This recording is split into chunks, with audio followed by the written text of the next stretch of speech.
Halo rekan-rekan mahasiswa, bagaimana kabar rekan-rekan hari ini? Semoga kalian semua dalam keadaan baik, sehat, dan bahagia ya. Sekarang, kita sudah memasuki modul 2 dari buku audio MKDU 4110 Bahasa Indonesia semester 1. Pada kegiatan belajar 1 ini, kita akan bersama-sama mempelajari hakikat, sifat, dan fungsi bahasa. Di buku audio bagian 1 ini, kita akan fokus membahas hakikat bahasa dan membuka bahasan terkait sifat bahasa. Jangan lupa, siapkan catatan dan air putih di samping kalian ya. Selamat belajar!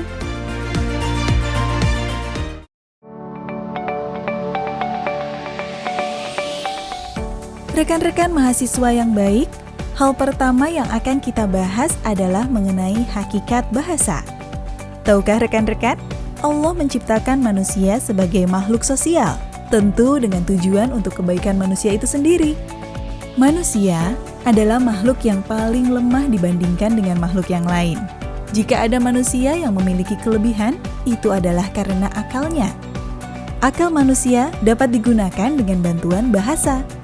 Tanpa bahasa, manusia tidak dapat berpikir. Jelasnya, orang berpikir dengan menggunakan bahasa. Begitu pentingnya bahasa bagi manusia. Pertanyaannya, apa itu bahasa? Kalau menurut teman-teman, apa makna bahasa itu? Untuk dapat menjawab pengertian bahasa, mari kita perhatikan seseorang yang sedang berbicara. Apa yang dapat kalian tangkap? Kalian akan menjawab, saya mendengar kalimat, kata, pembicaraan, dan mungkin ada di antara kalian ada yang menjawab bunyi yang diujarkan atau dilafalkan secara lisan. Semua jawaban tersebut benar, tetapi secara mendasar, kata atau kalimat yang diujarkan oleh seorang pembicara adalah susunan bunyi-bunyi yang teratur. Dalam hal ini adalah bunyi bahasa. Ilustrasi tersebut menggambarkan bahwa bahasa merupakan 1. Kumpulan bunyi-bunyi yang tersusun secara teratur sehingga menimbulkan makna. 2. Diujarkan secara lisan. 3. Digunakan untuk mengungkapkan pikiran. Dengan demikian, simpulannya, bahasa adalah kumpulan bunyi-bunyi yang bermakna yang diujarkan dengan tujuan mengungkapkan pikiran. Kesimpulan ini menurunkan pengertian tentang hakikat bahasa, yaitu 1. Bahasa pada hakikatnya adalah bunyi ujar atau lisan yang berwujud lambang. 2. Bahasa memiliki sistem. 3. Bahasa itu bermakna. 4. Bahasa memiliki fungsi. Ya, itulah pengertian bahasa. Sama kan maknanya dengan yang teman-teman pikirkan? Kita sekarang akan membahas mengenai hakikat bahasa. Hakikat yang pertama, bahasa adalah bunyi ujar atau lisan yang berwujud lambang. Apa maksudnya? Mari kita simak bersama. Rekan-rekan yang berbahagia, pada hakikatnya, bahasa adalah bunyi ajar atau lisan. Hal ini dapat dijelaskan dengan menggunakan fakta sejarah bahwa orang atau kelompok orang atau masyarakat sejak dahulu kala telah dapat melakukan komunikasi dengan menggunakan bahasa yang telah disepakati bersama secara lisan. Bahasa tulis baru datang kemudian setelah muncul para ahli linguis yang menciptakan lambang-lambang tulis yang juga didasari atas kesepakatan bersama, kesepakatan masing-masing kelompok atau lingkungan masyarakat pengguna bahasa tersebut. Jadi, memang pada awalnya bahasa hanya ada dalam bentuk lisan ya rekan-rekan. Baru kemudian muncullah tulisan. Kita akan lanjutkan pada hakikat yang kedua, bahwa bahasa memiliki sistem. Selamat menyimak. Rekan-rekan, maksud dari bahasa memiliki sistem adalah bunyi-bunyi bahasa yang diujarkan disusun berdasarkan ketentuan-ketentuan yang dibuat oleh kelompok masyarakat pengguna bahasa tersebut. Contoh, suatu masyarakat kita sebut sebagai kelompok A, menyusun bunyi A, T, O, S, atau dibaca atos, dan memberi makna keras. Namun, ada pula kelompok masyarakat lain, sebut saja kelompok B, menyusun bunyi-bunyi yang sama, yaitu A, T, O, S, namun memberi makna yang berbeda, yaitu sudah. Jika bunyi-bunyi tersebut disusun menjadi T, S, O, A, kedua kelompok tersebut tidak akan pernah mengenalnya. dan tidak mengerti maknanya. Karena di dalam kelompok mereka tidak pernah ada kesepakatan susunan bunyi atau sistem bunyi seperti itu. Jadi rekan-rekan, sistem bahasa suatu masyarakat ditentukan oleh pengguna masyarakat itu sendiri. Makanya tidak heran ya kalau ada satu susunan sistem bahasa atau kata yang sama tapi maknanya berbeda-beda, tergantung penggunaannya. Kalau rekan-rekan, pernahkah punya pengalaman mengucapkan satu kata namun ditangkap makna berbeda oleh lawan bicara? Nah, hal ini juga berkaitan dengan hakikat yang ketiga rekan-rekan, bahwa bahasa memiliki makna. Rekan-rekan mahasiswa, arti dari bahasa memiliki makna adalah bunyi-bunyi yang disusun secara teratur berdasarkan kesepakatan tersebut diberi makna sehingga dapat dipahami oleh pengguna. Bunyi-bunyi yang disusun tidak berdasarkan sistem tidak akan bermakna. Sebagai contoh, cobalah kalian pahami dengan susunan bunyi-bunyi bahasa Indonesia berikut ini. Ukbinil kemsya. Bagaimana? Kami yakin tidak ada satu orang Indonesia pun yang dapat memahami bunyi-bunyi bahasa yang disusun seperti itu.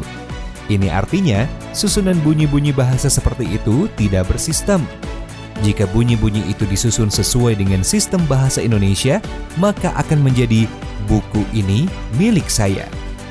Kami yakin kalian sudah paham, apalagi jika disusun sesuai dengan sistem atau kaidah penyusunan kalimat buku ini milik saya. Demikian rekan-rekan, penjelasan tentang pengertian bahwa bahasa adalah susunan bunyi-bunyi yang bermakna. Artinya, jika tidak bermakna, itu bukan bahasa, dan makna itu akan muncul karena penggunaan sistem secara benar. Baik, hakikat bahasa yang keempat adalah bahasa memiliki fungsi. Seperti apa maksudnya? Mari kita simak bersama. Orang berbahasa karena ingin mengungkapkan sesuatu yang ada di dalam pikirannya. Apakah sesuatu itu diungkapkan pada dirinya sendiri atau pada orang lain? Seperti contoh ungkapan berikut ini. Contoh pertama, jika saya punya komputer, saya tidak perlu membayar orang untuk mengetikkan makalah ini. Ungkapan ini diujarkan seseorang kepada dirinya sendiri. Pikiran tersebut merupakan ide yang diperuntukkan bagi dirinya. Contoh kedua, Bu, besok di rumah saya ada acara. Tolong siapkan 25 potong ayam goreng dan 25 porsi nasi lalap ya. Ujaran ini diungkapkan seorang ibu kepada pengusaha rumah makan atau juru masak. Melalui contoh-contoh ini, kita dapat menarik kesimpulan bahwa bahasa itu digunakan oleh masyarakat untuk kepentingan dirinya. Jika bahasa merupakan sesuatu yang digunakan, maka dapat dipastikan bahwa bahasa itu adalah alat.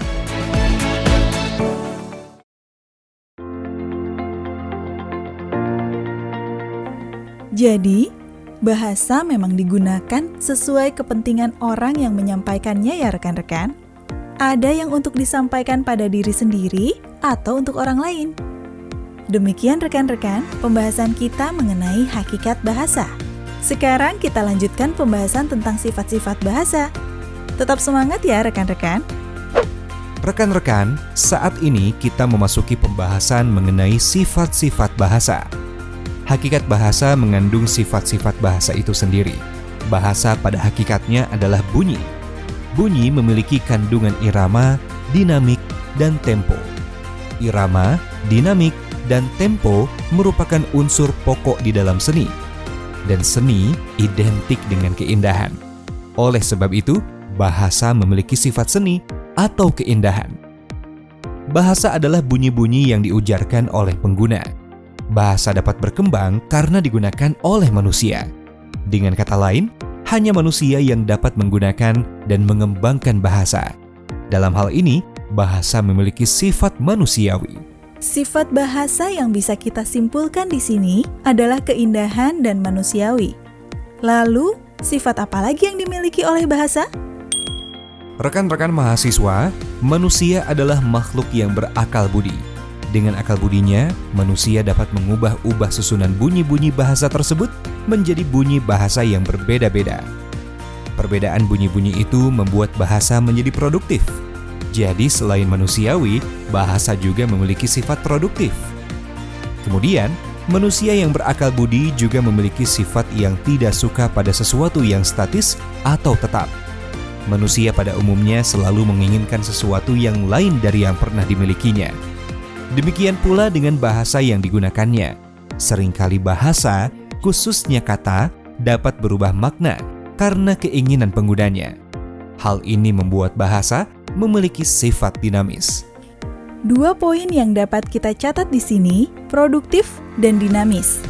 Jadi, bahasa memiliki sifat produktif karena ada perbedaan bunyi-bunyi dan dinamis karena bisa berubah makna sesuai keinginan penggunanya.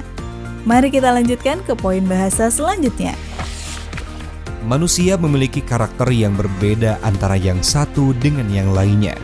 Perbedaan karakter ini menyebabkan orang menggunakan bahasa secara berbeda pula. Perbedaan di dalam menggunakan bahasa menyebabkan munculnya ragam atau variasi bahasa. Dengan demikian, bahasa memiliki sifat variatif. Nah, rekan-rekan, bahasa juga memiliki sistem. Sistem yang terdapat di dalam bahasa ditentukan dan disepakati oleh para pengguna bahasa, yaitu manusia. Berdasarkan kesepakatan atau konvensi tersebut, maka dikatakan bahwa bahasa memiliki sifat konvensional. Bahasa juga digunakan untuk memberi nama atau istilah terhadap sesuatu. Pemberian nama atau istilah ini tidak didasari oleh hubungan sebab akibat. Artinya, pemberian nama terhadap suatu benda misalnya dilakukan secara makna suka oleh pengguna bahasa. Sikap makna suka atau sekehendak hati ini menjadi dasar berkembangnya bahasa. Dengan demikian, bahasa dikatakan memiliki sifat mana suka atau disebut dengan istilah arbitrer.